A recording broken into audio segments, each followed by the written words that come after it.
Hej og velkommen til Ældrepsykologi på 5 minutter.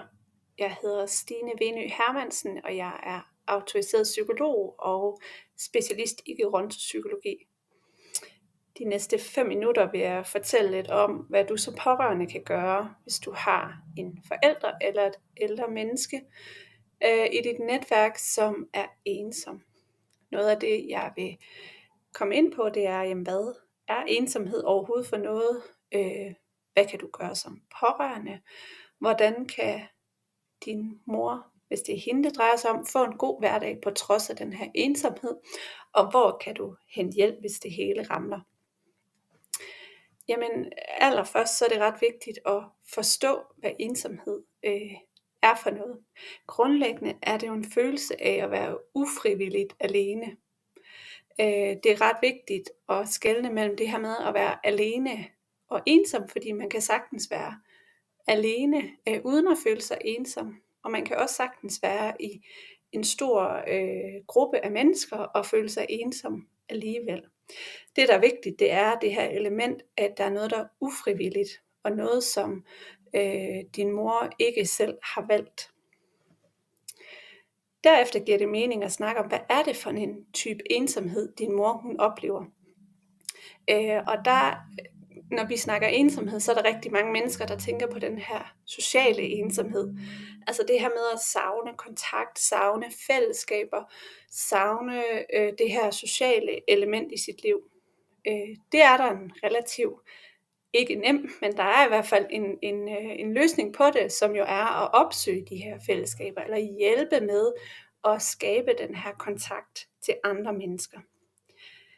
Men der findes også andre typer ensomhed, og hvis vi for eksempel føler os ensom rent følelsesmæssigt, så er det jo mere den her følelse af at have nogle følelser, have nogle oplevelser i livet, så man føler, at det er den eneste, der sidder med de her følelser.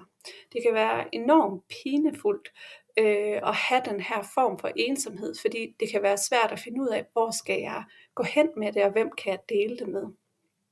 På samme måde kan man også have en mere eksistentiel ensomhed, altså at have en følelse af, at der måske er sket noget i livet, eller at man har taget nogle veje i livet, hvor man har følt sig ensom i de her valg.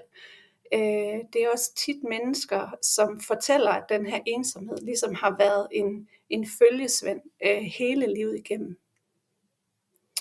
Så hvad kan du gøre som pårørende, hvis din gamle mor er ensom? Grundlæggende tænker jeg, at det er vigtigt at få taget hul på den her snak. At ensomhed ikke bliver et tabu, men at det er noget, vi taler om. Forhold dig nysgerrig og spørg ind til, hvordan din mor selv oplever den her ensomhed. I det ligger der også at være undersøgende, spørg ind til hendes oplevelser af det, uden at dømme, og måske endnu vigtigere, at kunne lytte uden hele tiden at skulle tænke i løsninger. Fordi som jeg nævnte før, helt afhængig af hvad det er for en ensomhed man sidder med, så er det også forskellige løsninger, så at sige, vi skal tænke i. Og det nytter ikke noget at tænke i flere fællesskaber, hvis vi føler os følelsesmæssigt ensomme, fordi vi risikerer, at man kommer til at sidde i fællesskaber, hvor man stadigvæk føler sig ensom, og så puster vi jo ligesom bare mere til ensomheden. Hvis det handler om social ensomhed, så hjælp med at søge fællesskaber for din mor, fordi det tit kan være en hurdle at sparke døren ind til nye fællesskaber, og så sker det også på andre måder, for eksempel digitalt, det her med at få taget hul på dem. Hvordan får min mor så en god hverdag på trods af den her ensomhed? Det er klart, at hvis man grundlæggende har det godt, er i god trivsel generelt, at så fylder ensomheden også mindre, hvorimod jo mere mistrivsel vi er i, jo mere kan den her ensomhed også blive tydelig. Så hold øje med den sådan basale egenomsorg og din mors trivsel. Derudover kan det jo være en hjælp at snakke om, jamen er det overhovedet tilgængeligt? Kan du godt få de her fællesskaber, hvis det er det, du søger?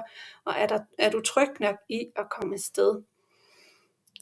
Og ikke mindst, hvis det her ensomhed er noget, vi måske mere skal leve med, og ikke sådan kan fjerne, så kan der ligge en stor hjælp i at finde ud af, jamen, hvordan kan du acceptere, kan du være i det her ensomheden, hvis vi ikke kan få den til at gå væk. For eksempel fortæller mange, hvis de har mistet deres ægtefælle, at de føler sig ensomme, men de kan jo ikke få nye venner, der kan tage ægtefællens plads. Det tænker jeg er ret vigtigt at have den snak om. Så hvor kan du finde hjælp, hvis det hele ramler? Jamen, vigtigst igen, tal med din mor omkring dine bekymringer. Måske er det en hjælp, hvis I får afklaret, hvad er det egentlig for en slags ensomhed, der er på spil her. Der kan I jo altid inddrage en psykolog eller en anden sparringspartner i forhold til det.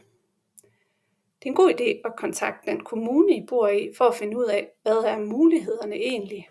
Og ellers findes der jo også alle mulige andre aktører, som har ensomhed på dagsordenen. Der findes rigtig mange fællesskaber, og heldigvis i de sidste par år er ensomhed blevet et rigtig vigtigt emne, som vi skal til livs.